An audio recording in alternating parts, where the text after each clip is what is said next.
على رسوله الكريم وعلى آله الطيبين الطاهرين أجمعين أما بعد فقد قال الله تعالى في كلامه المجيد بسم الله الرحمن الرحيم إنما يريد الله ليذهب عنكم الرجس أهل البيت ويطهركم تطهيرا صدق الله العظيم وصدق رسوله النبي الكريم ونحن على ذلك من الشاهدين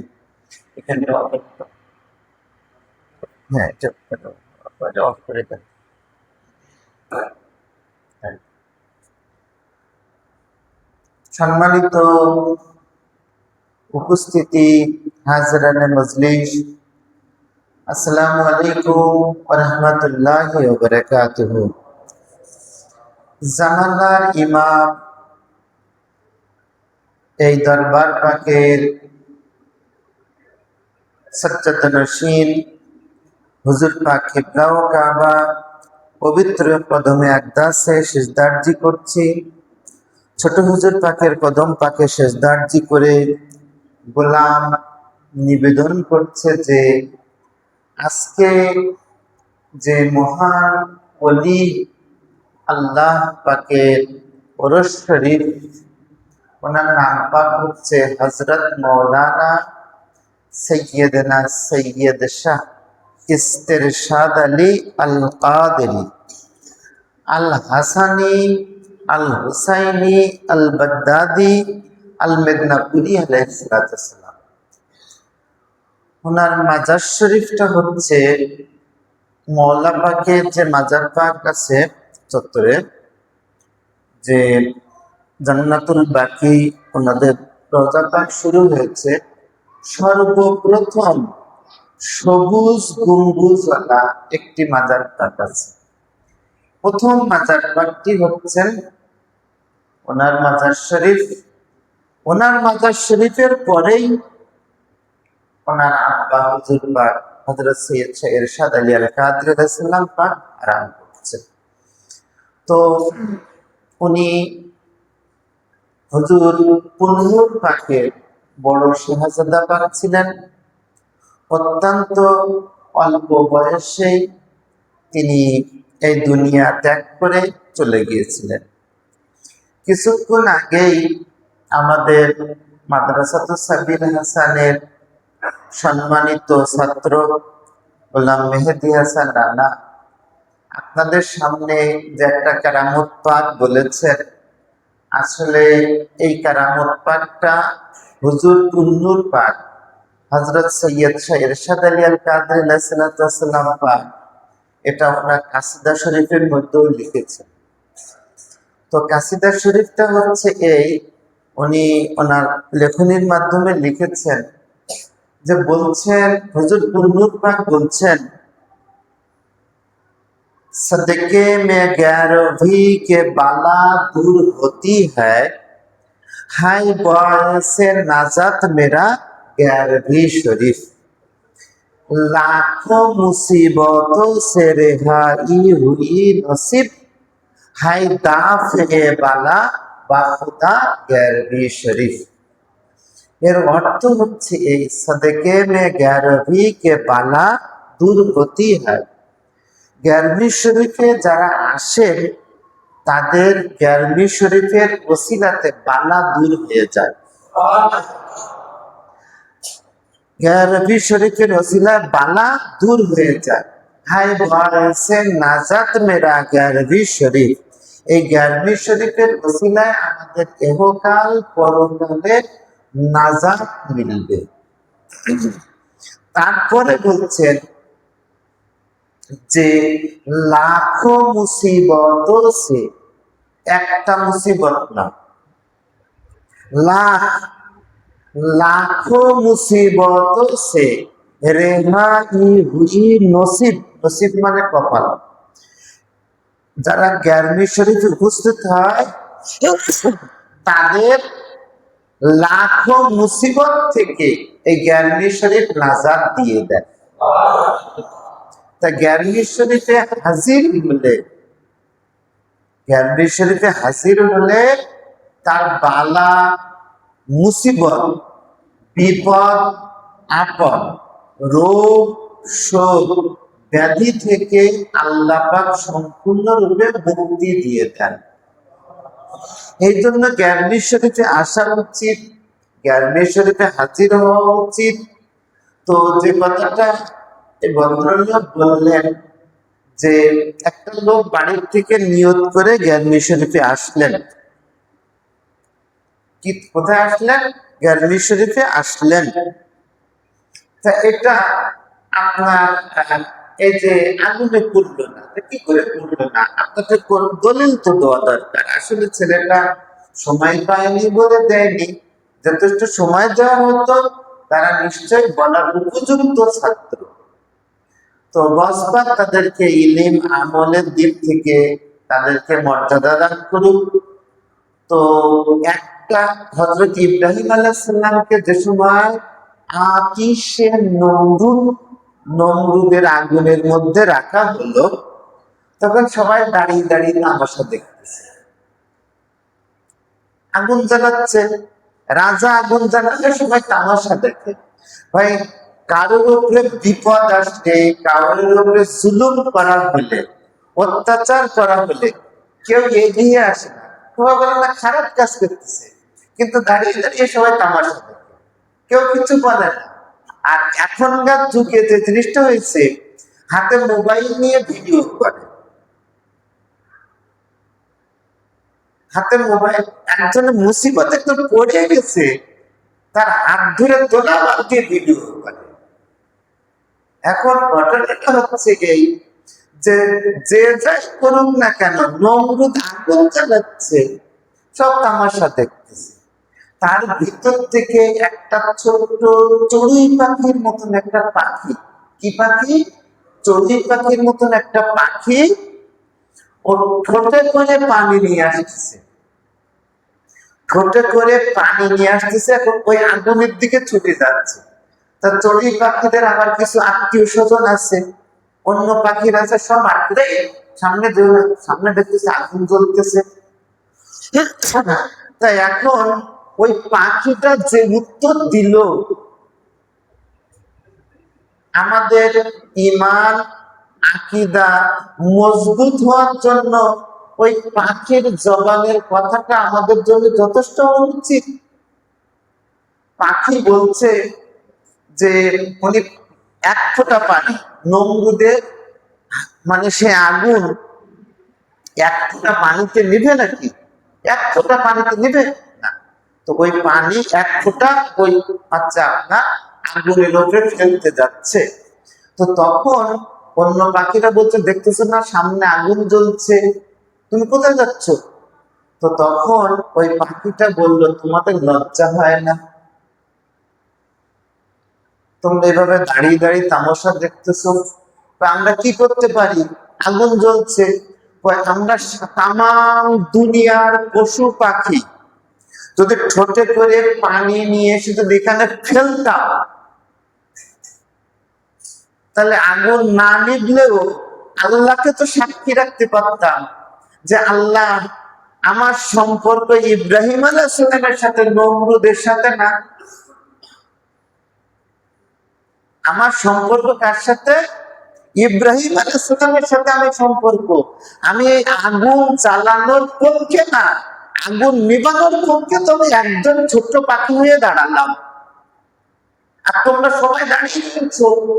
তা কারবালাতেও এরকম হাজারো লোক দাঁড়িয়ে ছিল, কেউ কথা বলেনি। সবাই বলতেছে না খারাপ কাজ করেছে, আজও বলছে সবাই খারাপ কাজ করেছে, কিন্তু কেউ বলছে না।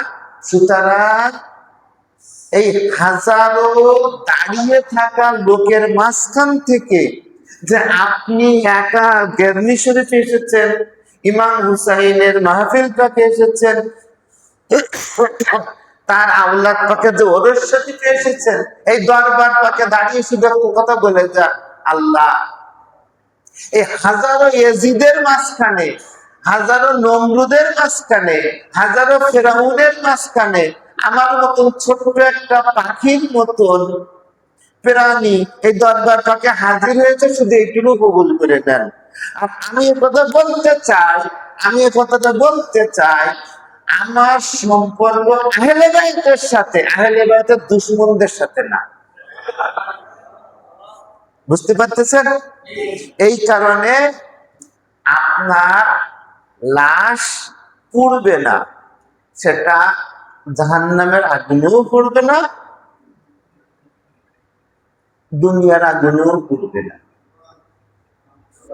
বুঝতে পারতেছেন? ঘটনাটা হচ্ছে এই, পড়বে না। কেন পড়বে না? এই কারণে পড়বে না। আর আল্লাহ রসুলের পথে থাকলে আপনার কোনো কিছুই ভয় নেই। কারণ বড় পীর সাহেব হুজুর গসবাদ বলেছেন, মুরিদি লা তাকাফাল্লাহু রাব্বি, হে মুরিদ তুমি ভয় করো না, আল্লাহ আমার রব। সেই আল্লাহ পাকের পক্ষ থেকে আমি তোমার মাথার উপরে হাত রেখেছি, সুতরাং আগুন আসলে আমার হাতের উপরে এসে তারপরে তোমাকে পোড়াতে হবে। আর গসপাকের হাত যার মাথার উপরে, তার হাত কোনোদিন, তার মাথা কোনোদিন পুড়বে না। তা ঘটনাটা হচ্ছে এই যে, এই যে এখন কোন মাস? জিলকদ মাস, এরপরে জিলহজ মাস, তারপরে মুহররম মাস। এই মুহররম মাস আর জিলকদ মাস মুসলমানদের মাঝখানে দুইটা মাস রেখে দিয়েছেন। এই বছরের শেষ মাসটা কোরবানির সাথে সম্পর্ক।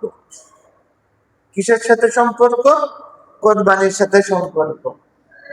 সবাই কোরবানি নিয়ে ব্যস্ত, সবাই। চাঁদ ওঠার সাথে সাথে 9 দিন, কতদিন?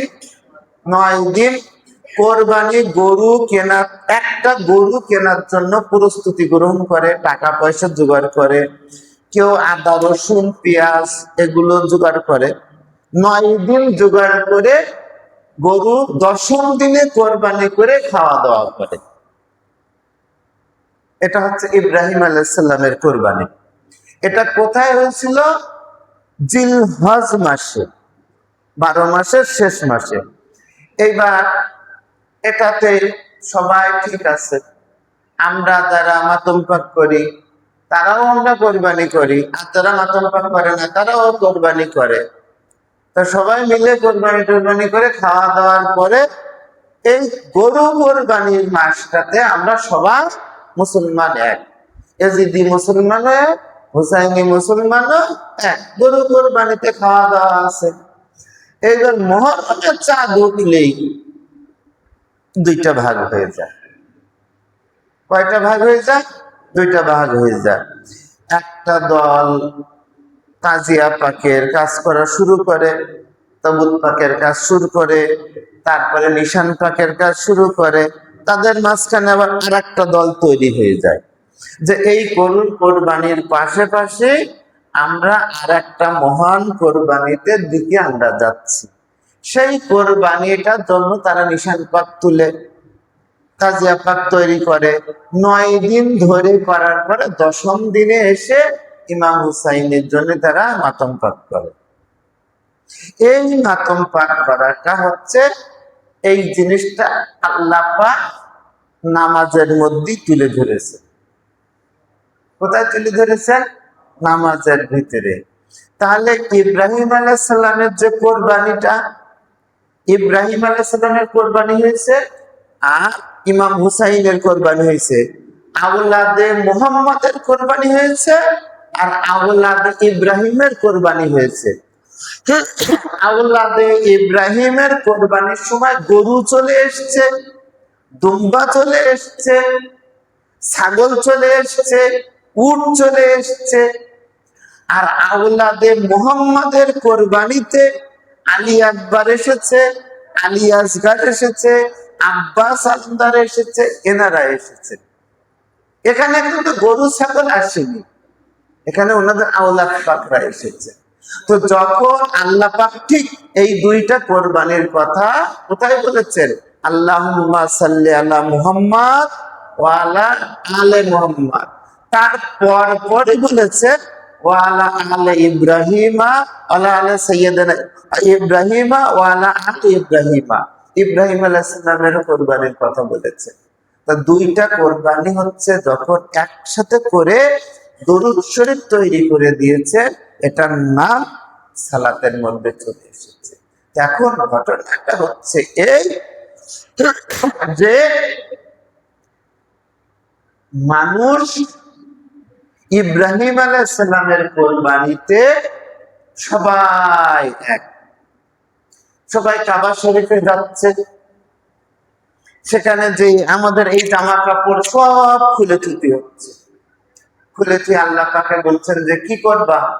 তো বলছেন যে এই ঘর দেখতেছে না, এখানে আসতে গেলে এই কাপড় চোপড় থাকবে না, গেঞ্জি থাকবে না, গায়ে কোনো সুতা থাকবে না, এক কাপড় এহরাম করে চলে আসো। তো তখন উনি এসে এহরাম বাইরে এসে ঘরের সামনে দাঁড়ালেন, দাঁড়িয়ে বলছেন যে আল্লাহ তোমার ঘরের সামনে এসেছি, আমার কি হুকুম? তখন বলছে ওই জায়গা দেখতেছো সাফা, ওই মারোয়া, ওখানে যেয়ে দৌড়াও। তো তখন বান্দা যে বলে যে 15 লাখ টাকা খরচ করে আসলাম, তো এখানে দৌড়ানোর জন্য কেন? এইরকম দৌড়ানো তো আমি আমার গ্রামেও দৌড়াইতে পারি, তো এখানে দৌড়াবো কেন? তো তখন আল্লাহ বলতেছেন এখানে এসে দৌড়াও, তাহলে হাজি হবে, আর না হলে এখান থেকে দৌড়াও, আল্লাহর দরবার থেকে চলে যাবে। দৌড়াইতে হবে। তখন আল্লাহ এই দৌড়ানোর মাঝখানে ইব্রাহিম আলাইহিস সালাম আর বিবি হাজরার কি হবে? দৌড়ালে কি সওয়াব হয় নাকি? দৌড়ালে কি সওয়াব হবে? দৌড়াবো কেন? এক কাজ করলে হয় না? তা কি কাজ? আমি একটু কোরআন শরীফ পড়ি, 2 রাকাত নফল নামাজ পড়ি, নামাজ পড়ি বলে আল্লাহ তুমি বিবি হাজরার জান্নাত নসিব করো। তারপরে ইব্রাহিম আলাইহিস সালামের উপরে দোয়া বক্সে দিই। তখন আল্লাহ পাক বলছেন যে তুমি তোমার নামাজ আর রোজা, হজ, যাকাত, যত কোরআন শরীফ পড়া আছে না, সেসবগুলো যেখানে পকেট আছে ওই পকেটে রেখো। এখানে পকেট ছাড়া আমি এহরাম তৈরি করেছি যাতে করে তোমাদের ওই সমস্ত ইবাদত এনাদের কোনো কাজে লাগবে না। যারা ইবাদতের মালিক তাদেরকে তোমার দোয়াতে ওদের কোনো কাজে লাগবে না। আজকে যদি তুমি এখানে না দৌড়াও, কি করো, না দৌড়াদৌড়ি করো, তাহলে লোকে জানতেই পারবে না যে এখানে হয়েছিলটা কি, মানুষ ভুলে যাবে। সুতরাং এখানে দৌড়ালে কি হবে? তখন দৌড়ানোর সময় বলবে আরে এরকম ভাবে বিবি হাজরা দৌড়িয়েছিল ইসমাইলকে বাঁচানোর জন্য। ঠিক প্রতি বছর বছর যদি ইয়া হুসাইন বলে নিশান পাক, তাজিয়া পাক না নিয়ে মানুষ যদি রাস্তায় না বেরোয়, তাহলে লোকে বুঝতেই পারবে না যে 10ই মুহররম হয়েছিলটা কি। এখন মানুষরা বলে, অনেকে সুন্দর সুন্দর এসব ছোট ছোট বাচ্চারা আছে না, তাদেরকে বলবে যে মাতাম করে লাভটা কি? হচ্ছে কি 10ই মুহররমের দিন রোজা থাকো, রোজা, ভালো ভালো খাবার খাবা, তারপরে কি করবা, একটু দরুদ শরীফ পড়বা, তারপরে কোরআন শরীফ পড়বা, তারপর নফল নামাজ পড়বা, নামাজ পড়ে পড়ে ইমাম হাসান হুসাইনের জন্য দোয়া করো। এই মাতাম করে লাভটা কি? এর চাইতে আপনারা এই হচ্ছে এই রক্তটা ফেলে না দিয়ে আপনারা কিছু রক্ত তো হাসপাতালে দান করে আসতে পারেন, তাহলে কিছু লোকের তো কাজ হয়। এগুলো বলার পরে মানুষ চিন্তা করে, সব ছোট ছোট বাচ্চা ছেলেরা এখনকার নওজোয়ান, হ্যাঁ ঠিক বলেছেন, ঠিক বলেছেন, এগুলো করার মধ্যে কারণটা কি? তখন এদেরকে বলতে হবে যে হ্যাঁ কথাটা ঠিক, কিন্তু একটু ভুল আছে। কিরকম? যারা কোরআন শরীফ পড়ে তাদের জন্য সওয়াব বখশানো যায়। কথাটা আরেকবার বলি, কোরআন শরীফ পড়ে পড়ে তাদের জন্য সওয়াব দিবেন যারা নিজেরা মরার পরে আর কোরআন শরীফ পড়তে পারে না। আপনারা আমার কথা বুঝতে পারতেছেন? যে নিজে, আমি মারা গেলাম, এখন কি আমার দ্বারা কোরআন শরীফ পড়া সম্ভব না? আর যে মাথা কাটার পরে বর্ষার মাথায় যারা কোরআন শরীফ পড়ে বেড়ায়, আপনার মতন হালাল হারাম বাসা লোক না, মিথ্যা কথা সত্য কথা মিশিয়ে বলার লোক, এরা ধরছার আয়াত করে এবং হাসান হুসাইনের নামে কোরআন শরীফ বকশিয়ে দিচ্ছে। ওনারা এটা কি আপনার দোয়ার জন্য কি তার অপেক্ষা আছে? এই ধরনের মন মানসিকতা দূর করে দেওয়া উচিত। যারা বর্ষার মাথায় কাটা মাথায় কোরআন শরীফ তেলাওয়াত করে, তাদের জন্য বক্সাতে হবে না, তুমি তোমার বাপ দাদার নামে বক্সাও। 10ই মুহররমের দিন, আশুরা পাকের দিন, মুহররমের সময় যদি মুহররম না করো, ঘরে বসে যদি এসির মধ্যে বসে বসে তোমরা দোয়া দরুদ পড়ো, তাহলে লোকে জানবে কি করে ইয়াজিদ কে ছিল, হুসাইন কে ছিল? পানি কেন বন্ধ করেছিল, কেন বন্ধ করেছিল, কাদেরকে বন্ধ করেছিল? তখন এই কথাগুলো আলোচনা হবে। তাতে করে আলোচনাটাকে আড়াল করার জন্য, ইয়াজিদকে বাঁচানোর জন্য কিছু মুসল্লি, খুব ভালো ভালো মৌলবী টাইপের লোক, তারা এইগুলো বলে যে এই কাজগুলো করেন তাহলে হাসান হুসাইনের উপকার হবে। আপনারা যা প্রতি মাতম করতেছেন এগুলো দিয়ে কোনো লাভ আছে? হ্যাঁ, লাভ আছে কিনা আছে শুনে রাখো। একটা কথা মনে রাখবেন, এই যে রক্ত আপনারা কেউ দিচ্ছেন কিনা আমি জানি না, আমি রক্ত দিয়েছি।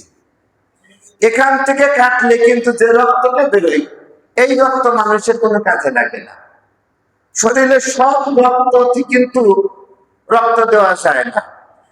রক্ত দিতে হয় ভালো রক্ত অসুস্থ রোগীর জন্য দেওয়া যায়, আবার তার সাথে মিলবে কিনা সেটাও একটা ব্যাপার থাকে।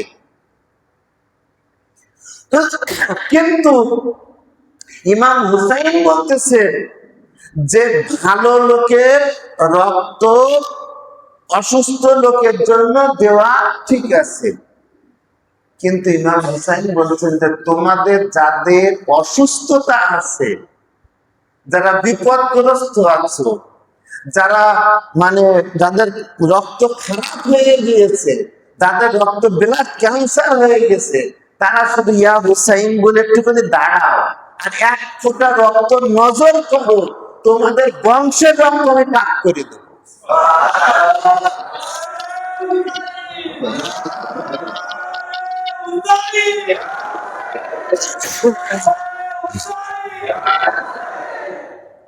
তো এখন ঘটনাটা হচ্ছে এই, আমি আজকে এই কথাগুলো কেন বলছি, এই কথাগুলো বলার একটা কারণ হচ্ছে এই, আজকে যিনি ওরস পাক পালন করছেন, এনার ওরস পাকটা হচ্ছে ইমাম হুসাইনের জন্য সম্পূর্ণ তিনি উজাড় করে দিয়েছেন। আজকে আমরা আঞ্জুমানে কাদরিয়াকে ইমাম হুসাইন কি জিনিস, মাতম কি জিনিস, নিশান পাক কি জিনিস, তাজিয়া পাক কি জিনিস, নওহা পাক কি জিনিস, এটা আমরা সত্যি জানতাম না। যখন হযরত মাওলানা সৈয়দনা সৈয়দ ইস্তেরশাদ আলী আল কাদরি দুনিয়া থেকে চলে গেলেন, পর্দা নিলেন, ঠিক এই দিনের পরের থেকে পীর মুর্শিদ পাক কলম ধরলেন। কলম ধরে ওনার শোকটাকে পীর মুর্শিদ পাক কারবালার শোকের সাথে দেখিয়ে দিয়ে বললেন যে এই কলমের মাধ্যমে আপনার শাহজাদা পাকের ওসিলা করে আপনি আপনার কারবালার শরীফের ঘটনাগুলোকে আপনি লিখে রাখেন। তো এই নওহা পাকের ভিতরে মুহররম শরীফের সমস্ত নওহা পাক সব পীর মুর্শিদ পাক ওইটা দেখে দেখে ওটা লিখেছেন, এবং সমস্ত নওহা পাকগুলো এই দরবার পাকে যারা পালন করছেন, যারা তাজিয়া পাক করছেন, যারা নিশান পাক করছেন, সব কিছু হযরত মাওলানা সৈয়দ শাহ ইস্তেরশাদ আলী আল কাদরি আলাইহিস সালাম পাকের ওসিলাতে করছে। না হলে করতে পারতো না। আজকে সাবিল হাসান যদি হায়াতে থাকতেন, যদি উনি বেঁচে থাকতেন, তাহলে মাদ্রাসা তো সাবিল হাসান তৈরি হতো না। উনি দুনিয়ার থেকে চলে গিয়েছেন, এই কারণে সাবিল হাসান মাদ্রাসা তৈরি হয়েছে। তা ওনাদের চলে যাওয়াটা উম্মতের জন্য বরকত, আশাটাও রহমত। ওনার আশাটাও রহমত, চলে যাওয়াটাও বরকত। এর মধ্যে ওনাদের আশা এবং যাওয়ার মাধ্যমে মালিক আসেন, কিছু দিয়ে যান, যান সে সময়ও কিছু দিয়ে যান। ওনারা হচ্ছেন মালিক। আর আমরা যারা ভিখিরি গোলাম, আমরা এসে হাত পেতে, যাওয়ার সময়ও হাত পেতে, এটা আমাদের স্বভাব। এটা আমরা ভিখিরি, আমরা গোলাম, আমাদের দরবারে সবসময় হাত পাততে হয়। আর ওনাদের দরবার পাকে গসপাল বলছেন, আমার হাত মুরিদের মাথার উপরে এমন ভাবে রয়েছে যেভাবে আসমান জমিনের উপরে রয়েছে। সুতরাং আমাদের হাত নেওয়ার জন্য, ওনাদের হাত দেওয়ার জন্য। এই হাত এক জিনিস না, আপনাদের দোয়া চাওয়ার জন্য, ওনাদের দোয়া দেওয়ার জন্য, এগুলো বুঝতে হবে।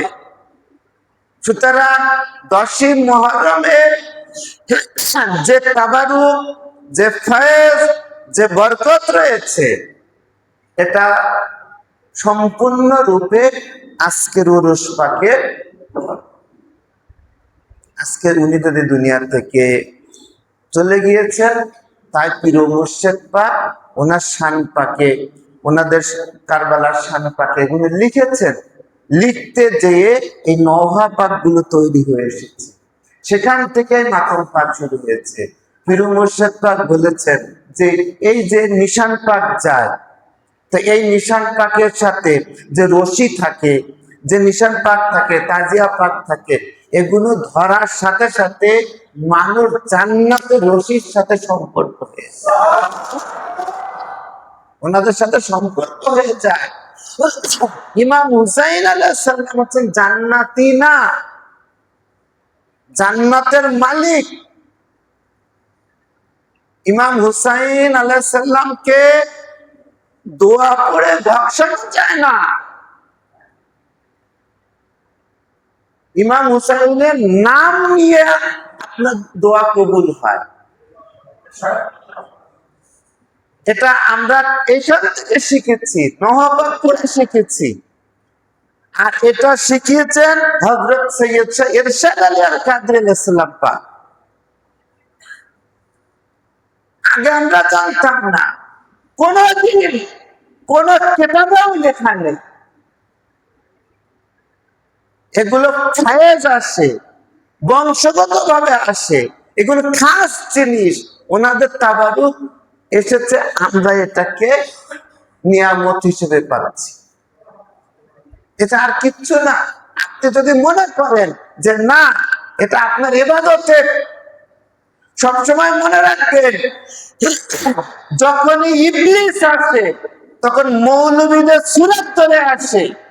জীবনে কোনদিন মাতমীদের সুরত ধরে ইবলিস কোনদিন আসেনি। যা কিছু ফতোয়া দিবে, যা কিছু করবে, এই মৌলবীদের সুরত ধরে আসে। মৌলবীরা আপনাকে এটা করেন না, ওটা করেন না, তাজিয়াটা ধরেন না, এ করেন না, সেই করেন না, হ্যাঁ, এই রক্তগুলো ওখানে দিয়ে দেন। তারপরে ভাই রক্ত কেন দিব? আপনি যে হজে যাচ্ছেন, এই হজের টাকাটা তো ইতিম মিসকিনদের দান করে দিতে পারতেন। আপনারা কে হজে যাওয়ার দরকারটা কি? হজে যাচ্ছেন কেন? এত টাকা খরচ করে আপনাকে একজন হজে না যে আপনি একটা এতিমখানায় যদি যে টাকাগুলো দিয়ে দেন, তা সারা বছর ওই এতিমখানার সমস্ত আলেম তৈরি হবে, 5,000 আলেম তৈরি হবে। তা 5,000 আলেম যদি তৈরি হয়ে থাকে, তা আপনার বংশের আর দরকারটা কি? তা আপনি হজে গেছেন কেন? এত গরু কোরবানি দিয়েছেন কেন? ইব্রাহিম আলাইহিস সালাম একটা গরু কোরবানি দিয়েছিলেন, একটা জন্তু কোরবানি, সেটা আসমান থেকে এসেছিল। আমরা কথা বলি না, তাই আপনারা বেঁচে যান।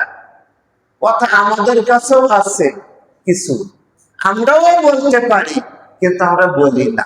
এই কারণে ইয়াজিদের মুখটা খুলে যাবে। তাই সুতরাং আপনারা যারা মাতম পাক করছেন, সর্বশ্রেষ্ঠ ইবাদত করছেন, সর্বশ্রেষ্ঠ ইবাদত করছেন। নিয়াজ পাক খাচ্ছেন, সর্বশ্রেষ্ঠ খানা পাক আপনার সামনে আছে। কোরআন শরীফে এসেছেন, সর্বশ্রেষ্ঠ জায়গায় হাজির হয়েছেন।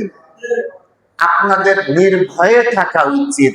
পীর মুর্শিদ পাকের দরবার থেকে এসেছেন, আপনাদের কোনো ভয় নেই। সেটা গসপাক বলেছেন, সেটা গসপাকই বলেছেন। আমরা ওনাদের দরবারে শুধু মাথা নিচু করে থাকতে চাই, মাথা নিচু করে থাকতে চাই, মাথা নিচু করে থাকতে চাই এবং গোলাম হিসেবে থাকতে চাই। গসপাকটা একটু কবুল করেন, আমিন।